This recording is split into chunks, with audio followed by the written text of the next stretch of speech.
everybody, this is segment number 2. Took a little smoke break and I'm talking to Mr. Flake right here.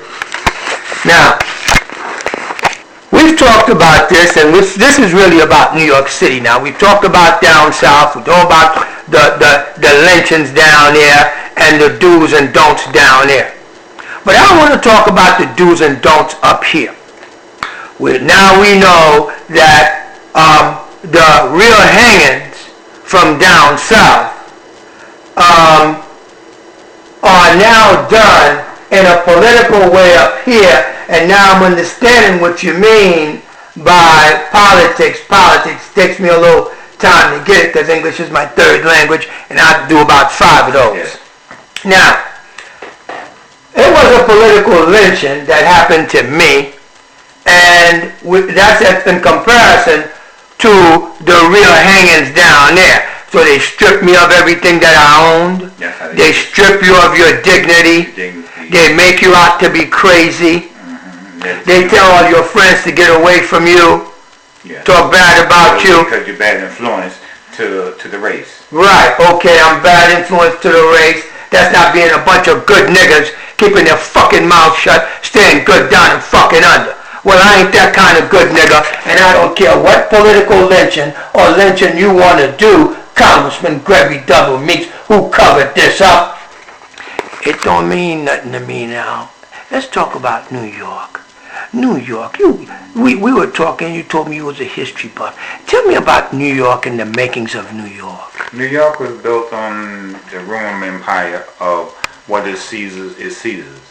It was taken from the Roman Empire. If anybody can understand the history of how Rome was built, you're going to understand how the history of New York was built. New York's sub-name is called the Empire State. Right, the Empire State. It was taken from the history of the Romans, which was the empire. If you sit there, anybody sit there and go to downtown Manhattan, in the lower part of Manhattan, you look up on top of the building, you see the Roman chariot with Caesar sitting in the middle of it and sitting there. Nobody knows. But that same stuff of the Roman Empire is in Congress, right behind the seats of Congress, the House of Representatives. But you can't say nothing because turn around. If you sit there, like I said, what is Caesar's is Caesar's. You got to understand the history was built on corruption.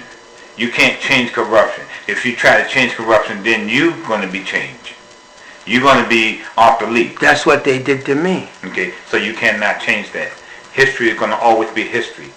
So if you come from the island, you come from America, you come from the Native Americans, all that is all into one. Everything built, New York is built on a Roman Empire status. Greed, corruption, power, money, hunger. Everything is on that. If you sit there and you got enough of everything, you can get anything you want to in New York. Like Mayor Bloomberg is said to have bought his office instead of getting elected. You got enough of money, you can buy anything here. And he bought it twice. He bought it to get in, and he bought it for the 3rd term. You got $500,000. You got millions, multi-millions, and you got billions. You can buy anything you want to. Don't let nobody fool you. In America, you got enough of millions of dollars, and you got enough of billions of dollars. You can buy anything you want to. Let me ask you a question there, Mr. Flake. If the marshal came to evict you, and he came to you with the regards of the mayor and says, Philip Dries or Mr. Flake, the mayor sends his regards. What the hell does that mean? I don't know what it means. He sends your guard that you got to leave these premises. But why would the mayor of New York, out of all the motherfuckers getting evicted, why would the mayor want to send me his regards?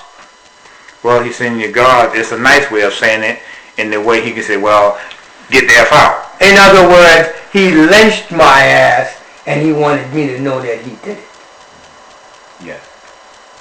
He lynched my ass, and he wanted me to know that he did it. You can't say that. You can't say certain things as in political reasons. They do it in a suit and tie way. That's nice. Okay, so when you do it in a suit and tie way, you sit there and it's called political way.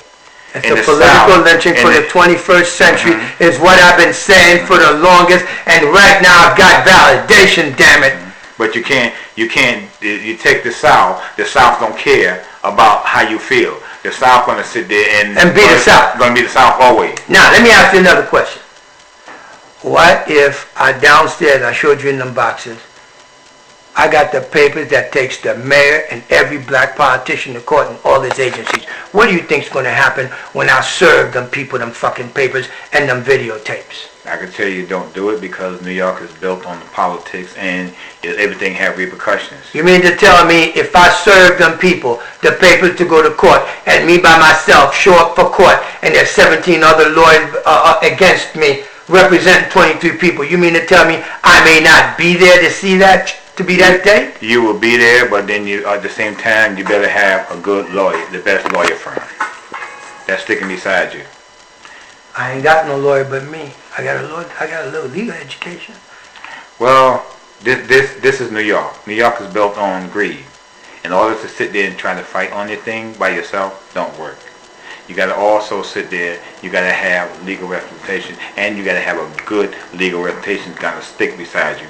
It's not some little legal firm that you're going to sit there and have. You got to have legal firm, legal reputation to sit there and say that somebody going to sit there and know the laws, know the codes, know everything about the system.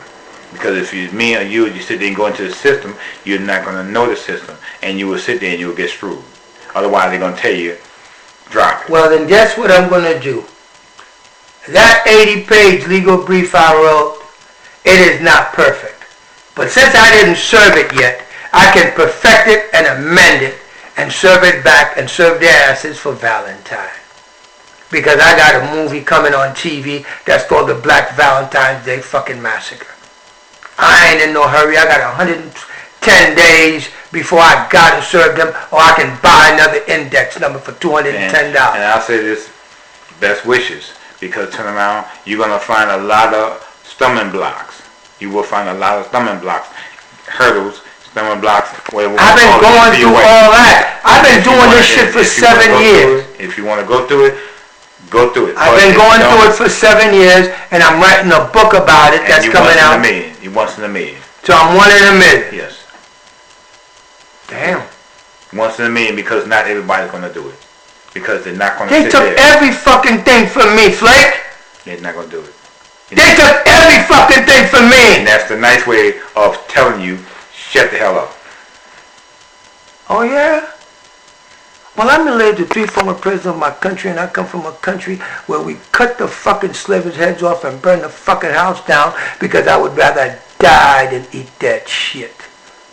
Be careful what you sit there and say in this country, because when you be careful what you say, because when you say it, they can twist it. They can twist it, and they can sit there, and some things that you do, they can do it in a way that you maybe not like it, and this is the way it works in this country. And this is the way it is. That's the way it is. And that's segment 2, and I thank you very much, Mr. Flake. Thanks a lot, America. Thanks a lot. But it's not America that did it to me. It was a bunch of evil people that did what the hell they did to me. And I swear to God, I'm going to take you to court and I'm going to bust your ass. That's my prediction. Bye-bye. Segment 2 over with Mr. Flake.